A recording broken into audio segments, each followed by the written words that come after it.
Hello everyone, আমি অপর্ণা। তোমরা কেমন আছো? আশা করি তোমরা সবাই ভালো আছো। আমিও খুব ভালো আছি। তো এখন ব্যাগ প্যাক করে নিচ্ছি, কারণ আমি যাবো এখন মাসির বাড়ি। তো কিসের জন্য মাসির বাড়ি যাবো সেটা তোমাদের পরের ব্লগে জানানো হবে। তোমাদের সাথে কথা বলতে বলতে আমার ব্যাগও প্যাকিং কমপ্লিট হয়ে গেছে। তো এখন আমি যাব রেডি হতে। দেখো আমাকে কেমন লাগছে।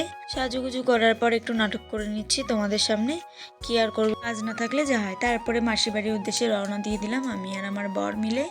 এই দেখো গাইস, রাস্তার মধ্যে ভিডিও বানাচ্ছিলাম, একটু লজ্জা লাগছিল আর কি। তারপর আমরা ফলের দোকানে চলে এসেছি। তারপর মাসির বাড়ির জন্য মিষ্টিও নিয়ে নিলাম, আমরা নিজেও খেয়ে নিলাম। এখন মাসির বাড়ি চলে এসেছি। এই দেখো, এটা আমাদের মাসির বাড়ি। হ্যাঁ, আমি কোন মাসির বাড়ি এসেছি? আমার ছোটো মাসির বাড়ি এসেছি।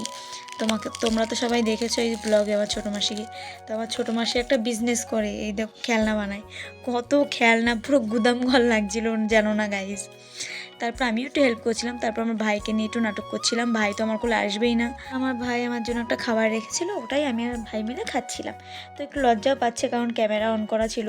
ও তো তাকাচ্ছেই না, কতবার করে জিজ্ঞাসা করলাম এই ক্যামেরার দিকে একটু তাকালোই না। তো তারপরে অনেক রাত হয়ে গেছিলো, তাই খেতে বসে পড়েছি।